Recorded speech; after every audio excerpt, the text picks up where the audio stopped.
The first rumors of the alien queen reached Earth long before any ship appeared in the sky. People whispered that she ruled a distant empire, commanding fleets like migrating stars and bending entire worlds to her will. But none of that mattered to Elias Porter as he sat alone in his workshop. He was a mechanic by trade, a problem solver by nature, and someone who never expected greatness to even glance his way. He lived a quiet life, fixing engines and cleaning grease from his hands, while the rest of the world argued about alien messages and decoded transmissions. He thought the universe was too vast for him to matter. He thought he would die unnoticed, surrounded by rust and shadows. All that changed the night the sky caught fire. A silver-black craft descended like a wounded comet over the harbor. Panic scattered through the town, screams, alarms, frantic phone calls, but Elias felt something different. He felt a calm, rising and strange, as if unseen eyes had reached across space to rest upon him. He walked through the chaos while others fled, his boots crunching broken glass, his breath misting in the chilly air. The vessel settled with surprising grace, steam curling around it. And then a soft light poured forward, not blinding, but warm, like the first morning sunlight after a long winter. From that radiant threshold emerged figures unlike any human, tall, slender, wrapped in shimmering armor. Their eyes glowed faintly blue, neither threatening nor kind, simply ancient. Their language was melodic, shifting like wind against sails, but even without understanding, Elias sensed diplomacy rather than conquest. The soldiers parted, revealing a woman who walked with effortless authority. Her skin bore a subtle iridescent sheen, her hair drifting like strands of nebula. Her gaze met Elias and his heart lurched. She didn't look at the crowd. She didn't look at the military officers gathering nearby. She looked directly at him, as if she had crossed half the galaxy solely to find this single, ordinary mechanic. She spoke through a translator device, her voice ringing clear. "Elias Porter," she said, and the shock of hearing his name spoken by an alien tongue made his knees weak. "Your presence is requested upon my throne world." The gathered crowd gasped. News cameras started flashing, soldiers raised weapons, yet she didn't flinch. She lifted one hand and the tension in the air collapsed into uneasy stillness. "It is a matter of great importance," she continued. "Refusal is permitted, but I ask you to grant me your time." Elias tried to understand, but confusion tangled with fear. He was nobody. A workshop man, a fixer of broken things. Why him? Why not a scientist or diplomat, yet something in her eyes' ancient sorrow, perhaps, pulled at him. He sensed desperation hidden beneath her regal presence like a storm concealed behind calm clouds. Against every logical thought, he stepped forward. The crowd seemed to fade. His voice trembled. "Why me?" he whispered. Her expression softened, though sadness lingered behind the composure. "Because you are human," she answered. "Fully, stubbornly, brilliantly human, and that is what my world requires." Before he could question her further, Earth's political and military leaders intervened. They demanded explanations, issued warnings, postured with authority. The Queen listened politely but seemed unmoved by threats. Her gaze remained fixed on Elias, as if they were the only two people in the entire harbor. A soft hum pulsed from her craft, and the air shimmered with energy, a display of power subtle yet undeniable. The officials quieted, realizing brute force would be nothing more than a moth striking flame. She extended a hand not to intimidate but to invite. "Walk beside me," she said gently. "There is much you must see." Elias hesitated, doubts screamed in his mind. Leaving Earth meant abandoning the life he knew. His workshop, his town, the familiar smells of oil and metal. The Queen's request sounded like the opening chapter of a journey that could never be undone. Yet curiosity gnawed at him. If fate had chosen him, truly chosen him, could he refuse? He looked at the people who had never truly noticed him, neighbors who barely knew his name, a world that valued noise over quiet effort. For the first time in his life, someone, something, regarded him with importance. The Queen believed he mattered. With trembling resolve, Elias stepped into the beam of light. The alien soldiers moved aside, forming a corridor that felt both intimidating and reverent. As he walked up the ramp, he glanced back at the harbor. The crowd watched in stunned silence. He wasn't sure if they saw a hero leaving or a fool walking into captivity. The Queen led him deeper into the ship and the hatch closed. The hum of engines built, lifting them toward the stars. Elias felt Earth shrink below, a marble of blue and green. He wondered if he would ever touch its soil again. But then he remembered her voice, calm, earnest. "Stay beside me," she had said. He didn't know what awaited him. He only knew the universe had opened its gate, and he had stepped through. The journey through space was unlike anything Elias had imagined. He expected darkness, silence, and the cold loneliness of the void, but the alien ship felt alive, almost like a grand cathedral gliding across the cosmos. The walls shimmered with soft lavender light, pulsing gently as if responding to unseen music. The air carried a faint scent, like rain mixed with starlight, and every step echoed softly, as if the vessel respected the presence of those within it. Elias walked beside the Queen, his heart pounding. Uncertainty clung to him, yet curiosity kept him moving. She said little, but her quiet presence felt protective, and he could not understand why someone so powerful would act with such gentleness toward him. It made him feel both comforted and confused. Though he had left Earth behind, the memory of home clung to him. He thought of his workshop, cluttered with tools and half-finished repairs. He wondered what his coworkers might think when they learned he had boarded an alien ship. He thought of the town, the harbor, the streets, the familiar faces of people who never saw him as more than an ordinary man. Now he was light years away, walking through alien corridors, chosen for a purpose he had yet to grasp. The strangeness of it all felt overwhelming, yet he found himself unexpectedly calm. It was as if the Queen's presence cast a soothing weight over his thoughts, grounding him when fear threatened to take hold. In one large chamber, transparent windows stretched high and wide, revealing the universe beyond. Nebulae swirled like watercolor across the void, their colors shifting from deep crimson to sapphire and gold. Stars blinked like watchful eyes. Elias stood before the sight, breath stolen. He had seen photographs before, sure, but nothing compared to this raw, unfiltered beauty. The Queen watched him quietly, a faint smile touching her lips. It was the first time he saw softness break through her controlled expression. It made her seem less like a distant ruler and more like someone burdened by a heavy truth she could not share yet. Soon they reached a chamber guarded by two alien soldiers who bowed as the Queen approached. She dismissed them with a gesture and led Elias inside. The room was circular, filled with floating holograms, maps, constellations, swirling projections of planets. One hovered closer than the others, glowing emerald and white. "This is Kyrinth," she said, her voice low. "My throne world." Elias stared at the projection. It looked peaceful, oceans dotted with islands, forests sprawling across continents. But then the hologram shifted. Black scars spread across the surface like burns left from terrible wounds. Entire cities flickered, then vanished from the display. Elias felt a chill ripple through him. What happened? Her eyes dimmed. "War," she whispered. "A war I did not start, a war I could not stop." She touched the projection, and for a moment her regal composure cracked. He saw guilt, sorrow, and determination all tangled in her expression. "My people are dying, my kingdom weakens, and we have searched for a solution across countless worlds." She turned to him. "Until we found you." The words hit him with staggering force.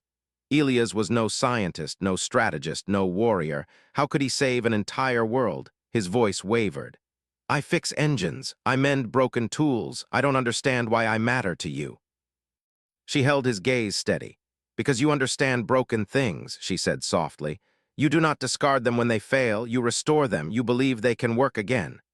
Her voice held a tremor, revealing how desperate she truly was. "My world is shattered. My people, they have lost hope. I need someone who can help me rebuild, not with machines, but with belief." Elias shook his head, overwhelmed. "But I'm just one man." "Precisely," she replied. "You are not a symbol or a legend. You are real.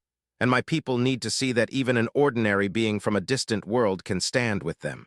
It will remind them that they are not alone." Silence filled the chamber. Elias struggled to breathe. The weight of responsibility pressed on him like a mountain. Yet beneath the fear, a small spark of purpose stirred. For the first time in his life, someone saw value in his simplicity, his quiet resilience. The Queen stepped closer, lowering her voice. "I will not force you. You may return to Earth and your life will continue as before. But if you stay," her words softened to almost a plea, "stay beside me, help me mend what has been broken." Elias looked again at the wounded projection of Kyrinth. He thought of engines rusted and abandoned, machines others considered hopeless, yet he restored with patience. If he could give hope to an alien civilization, even in some small way, perhaps he could not walk away. He swallowed hard. "I don't know how to save a world," he said quietly. "You do not have to know," the Queen answered. "You only have to try." In that moment, Elias understood something. The universe had chosen him not because he was special, but because he cared enough to act. And the Queen, this powerful, sorrowful ruler, believed in that. As the ship neared Kyrinth, the stars shifted, forming a path ahead. Elias stood straighter, his fear still present but no longer paralyzing. He wasn't ready, he wasn't brave, but he was willing. And sometimes, willingness was the beginning of everything. When the ship finally descended toward Kyrinth, Elias felt his stomach tighten. The surface of the planet was visible through the viewing windows, a landscape both breathtaking and terrifying. From orbit, the continents gleamed like jewels, but closer inspection revealed devastation. Cities that once glittered with life were reduced to blackened skeletons, their towers twisted and broken. Smoke rose in thin columns from scattered fires, curling toward the sky. Forests were scorched, rivers clogged with debris, and the oceans, once deep blue, now carried strange streaks of silver and ash. Elias pressed his hands to the window, a lump forming in his throat. He had never seen a world so beautiful and so broken at the same time. The Queen's hand rested lightly on his shoulder. "This is where my throne stands," she said quietly. "Where I should have ruled in peace. Now it is a reminder of failure." Her voice, though calm, carried the weight of years of grief and responsibility. She did not need to explain what had happened. Elias could see it in the ruins, in the emptiness of the streets, and in the faint flickers of life that struggled to survive. He felt a surge of empathy that surprised him. Despite their differences, he could sense the pain of the people who once thrived here. The landing was smooth, almost eerily so. Soldiers of the Queen, tall and alien, formed a corridor as the ship touched the ground. Elias followed her, his steps heavy, his mind replaying images of his own small town on Earth and wondering if he would ever see it again. The air smelled strange, metallic with a hint of vegetation, but alive, unlike the cold perfection of the ship. Dust swirled around the Queen's feet, and the silence of the fallen city pressed on them like a tangible weight. The Queen's eyes scanned the ruins as they walked. Elias noticed her lips twitch in a movement that was almost a smile, but sorrow lingered beneath it. She had returned to her home, and yet it no longer belonged to her.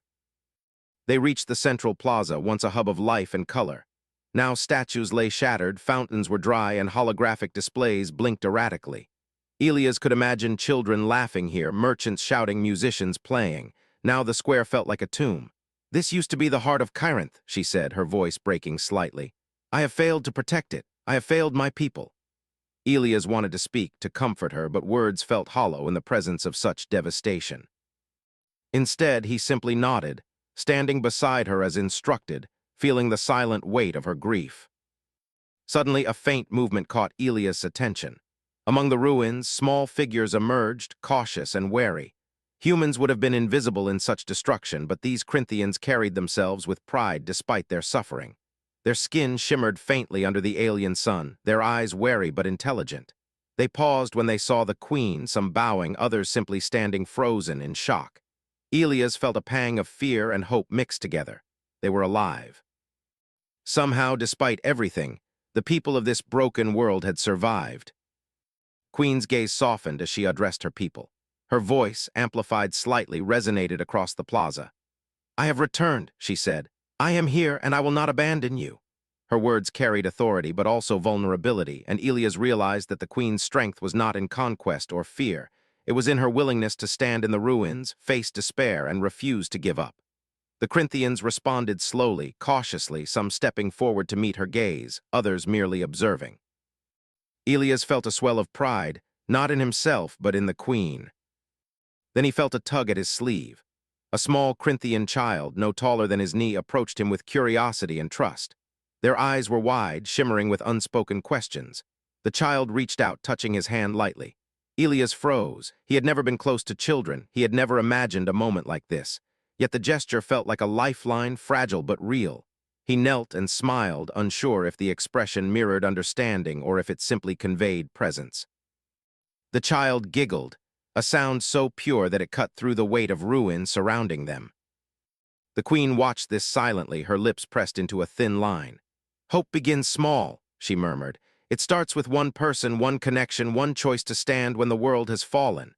Her eyes met Elia's, and he realized that she saw him not just as a companion, but as a symbol of possibility. He had arrived as an ordinary man, a stranger from another world. Yet now he represented something more, faith that the broken could be mended. As night fell over the plaza, fires from distant ruins casting flickering light across the statues and twisted metal, Elias and the queen remained side by side. Shadows stretched long, and the stars above Kyrinth blinked faintly, like distant guardians watching over the shattered world. Elias felt a strange calm.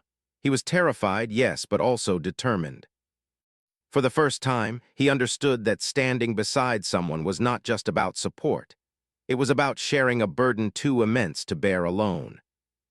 And in that moment, amid ruin and faint hope, Elias realized that this journey was no longer about him or even the queen alone.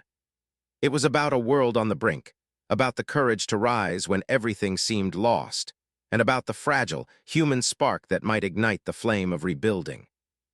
He stayed beside her, and for the first time in his life, he felt that he might belong. Elias awoke the next morning to a world that seemed both strange and familiar. The sun of Kyrinth was not like Earth. It was larger, warmer, casting long golden shadows across the ruined plaza. The air smelled of scorched metal and something faintly sweet, like alien flowers struggling to survive. He had spent the night in one of the queen's chambers, a vast space that shimmered with soft, living light. Yet despite its beauty, sleep had been uneasy. He dreamed of ruins stretching endlessly, of Corinthian voices crying out for help he could not yet give. The weight of responsibility pressed on him even before his eyes opened. The queen stood near the window when he emerged, gazing over the city with a quiet intensity. "We must begin soon," she said, her voice calm but carrying a hidden tension. "Not all of my people welcome hope as freely as we might wish." Elias followed her gaze and noticed faint movement in the alleys below. Shadows flickered between broken walls, and shapes seemed to shift with unnatural speed. The queen's eyes narrowed, and Elias felt a shiver crawl along his spine. "They are suspicious," she explained. "Some blame me for the war, some believe the world is beyond repair, and some are plotting to take it for themselves." Her tone was softer now, almost sorrowful. "I cannot force loyalty, only earn it, and that will require patience and courage from both of us." Elias swallowed hard, realizing that rebuilding Kyrinth would not only demand physical effort but a deep understanding of its fractured people. He was not just a helper, he was a witness, a bridge between despair and belief. They left the palace and ventured into the streets. Elias noticed the eyes of the Corinthians on them, curious, wary, some filled with anger. Mothers shielded their children, merchants looked with suspicion, and small groups of soldiers lingered near ruined walls, their posture guarded. Elias' heart pounded. Every step felt precarious. One wrong word, one misjudged gesture, and the fragile trust they hoped to build could crumble. Yet the queen walked confidently, her aura steady, her presence commanding respect even from the doubtful. A sudden commotion drew their attention. A small crowd had gathered near a collapsed fountain, shouting accusations at a figure who knelt among the rubble. Elias recognized him as a former council leader, someone who had once advised the queen before the war. His face was gaunt, eyes fierce. He looked at Elias with a mixture of anger and disbelief. You dare come here, stranger from the stars, while our people starve and our leaders fall?" Elias felt his chest tighten. The words stung, but he remembered the queen's instruction, patience. He stepped forward, hands raised in calm. "I don't claim to know your pain," he said softly, "but I am here to help." The council leader laughed bitterly. "Help, you cannot even understand us. You are human. What do humans know of Kyrinth?" His voice was harsh, filled with raw resentment. The queen's hand rested lightly on Elias' shoulder, a silent reminder that he was not alone. She spoke then, her voice carrying the quiet authority of someone who had ruled worlds and survived betrayal. "He may be human," she said, "but he carries a truth you have forgotten. Sometimes even those who seem small and powerless can inspire change. He has chosen to stand with us. Can you say the same?" A tense silence followed. The council leader's gaze flitted between Elias and the queen, weighing the courage it took to speak without fear. Finally, he turned away, muttering under his breath, but the crowd's anger seemed to ease slightly. Elias realized then that his presence alone, his willingness to step into the unknown, was already making a difference. He was not a hero, not yet, but he was a symbol that the broken could still rise. As they moved deeper into the city, whispers followed them. Some were fearful, some skeptical, and some curious. Children peeked from alleyways, hiding behind the ruins of walls, while adults exchanged worried glances. Elias felt eyes upon him, sensing both doubt and hope. He remembered the small child from the plaza, and a small smile broke across his face. He was beginning to understand that trust was not given, it was earned, and every interaction, every careful word mattered. By midday, they reached a large hall once used for gatherings and celebrations. Now it was damaged, with its roof partially collapsed but still standing. The queen turned to Elias. "This will be our first council," she said. "We must meet those who are willing to rebuild, and you will speak for hope, for action, for what is possible." Elias nodded, trying to steady his racing thoughts.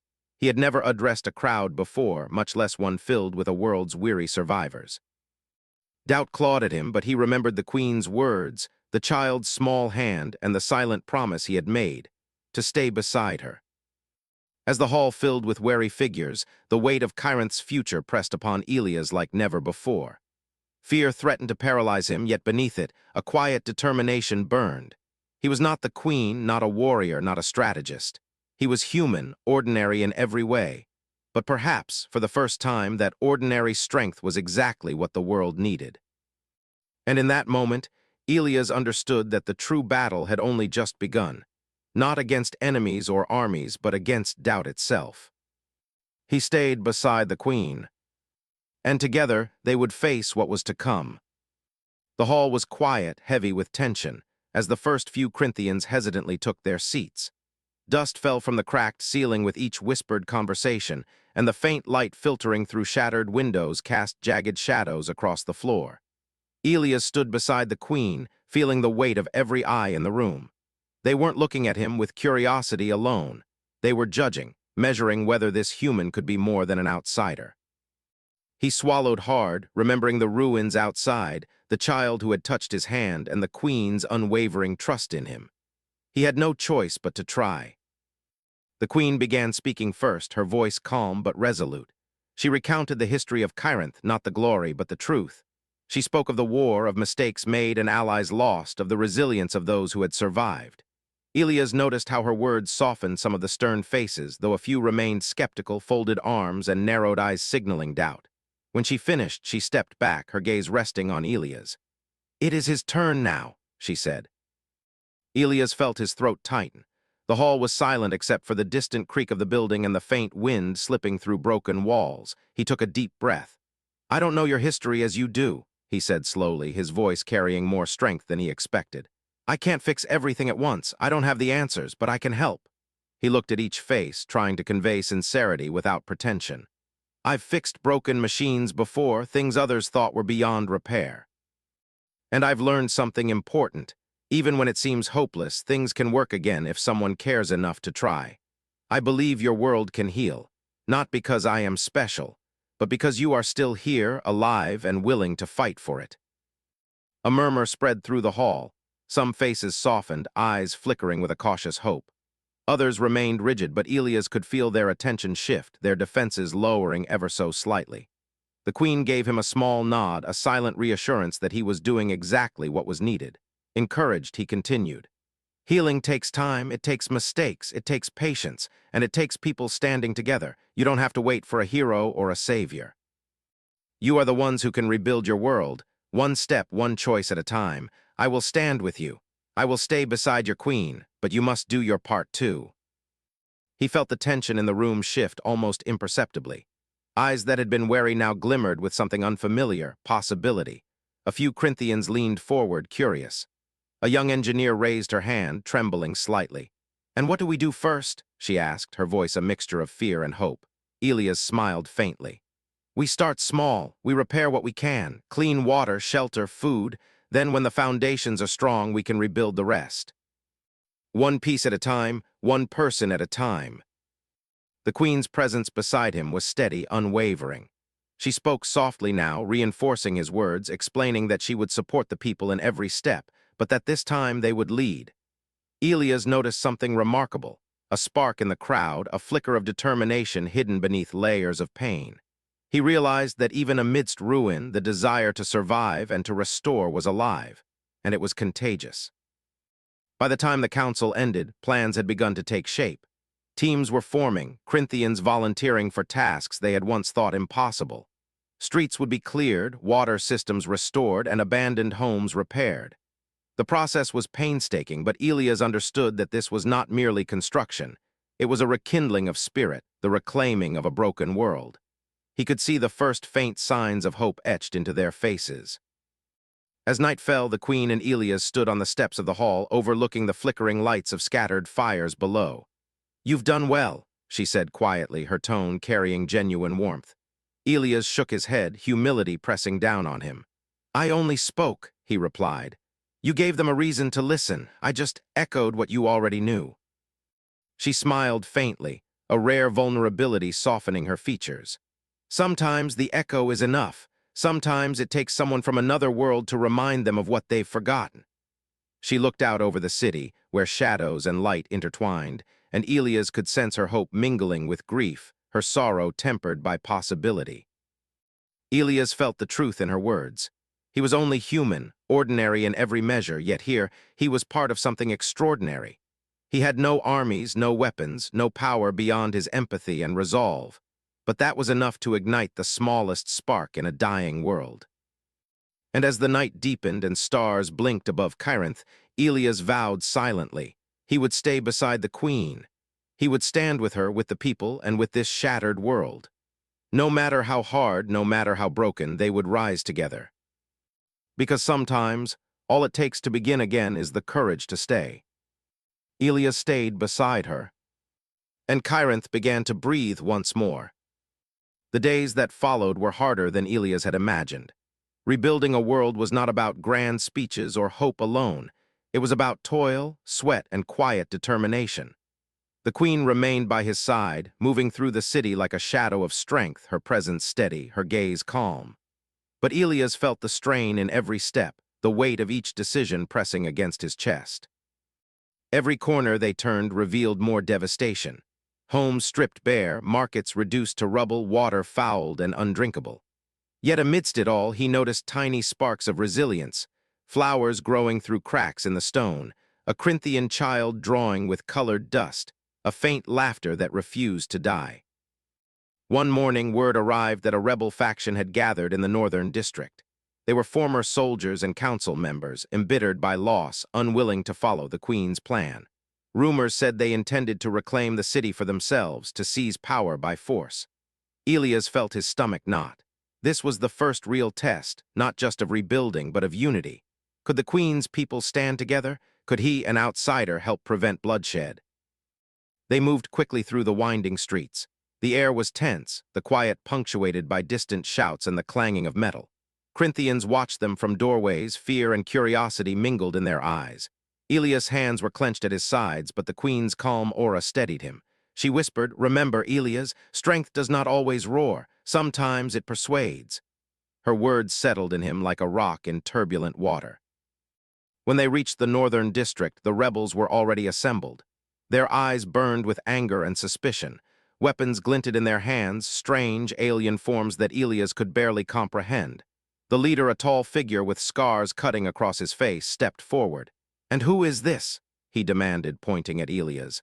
"Another human to lecture us?" The queen's gaze did not waver. "He is not here to lecture," she said evenly.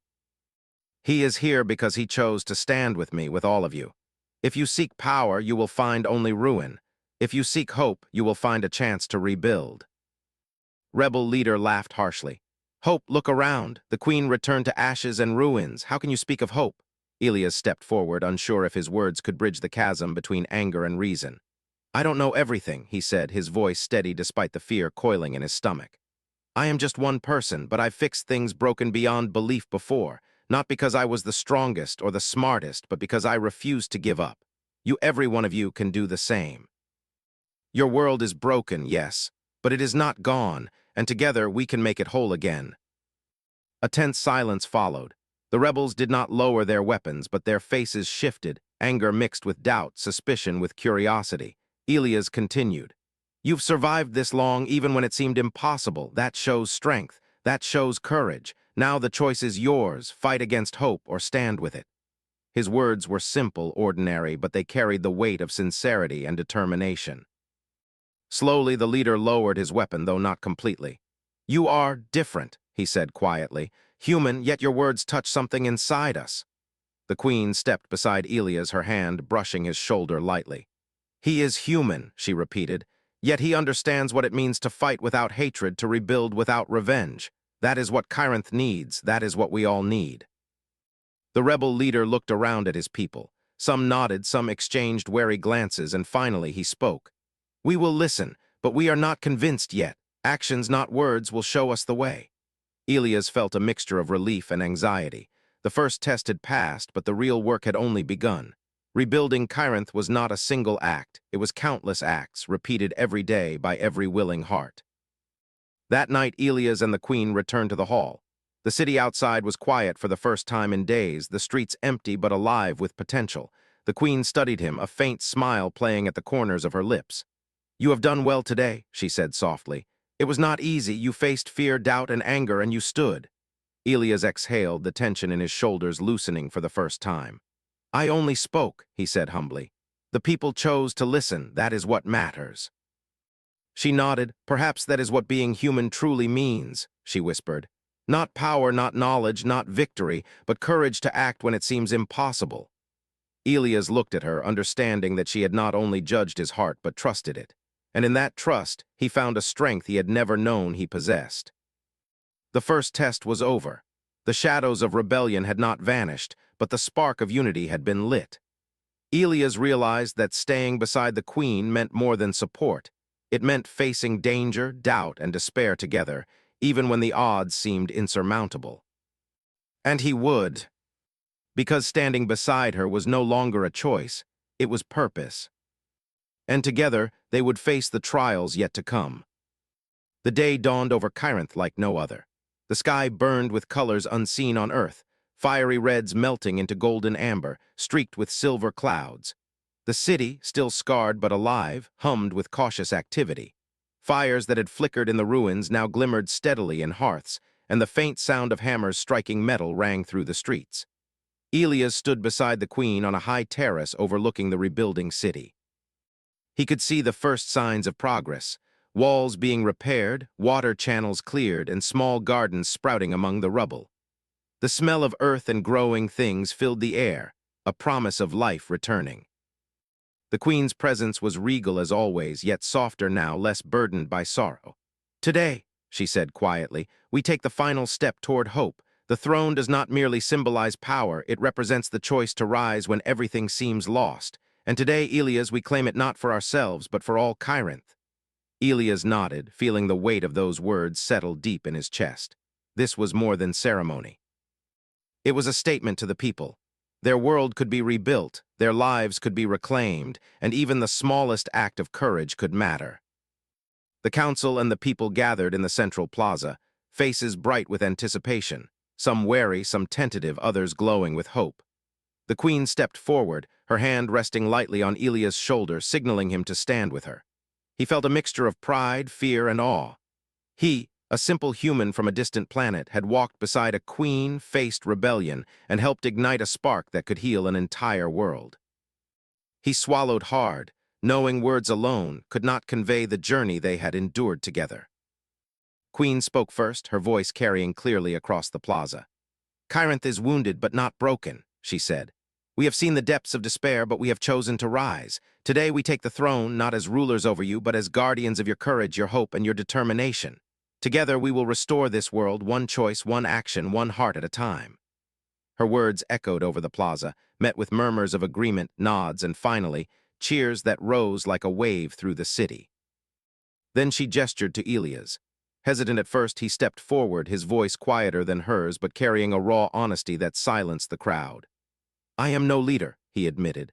I am not a hero, I am just human, but I have learned that even one person's courage can matter. Even one act of kindness, one choice to stay and try can change everything. You are not powerless. Kyrinth is not lost, and together we can rise. He looked at the queen beside him and felt her steady presence anchor him.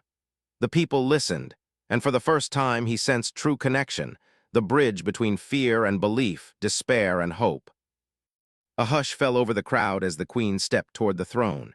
It was a structure unlike any on Earth, tall, elegant, carved from shimmering stone that seemed alive, inscribed with the history of her people. She did not sit alone. She extended her hand, and Elias took it. Together they approached the throne. The queen lowered herself gracefully into the seat, and Elias stood beside her, not above, not below, but equal in commitment. In that moment the crowd understood.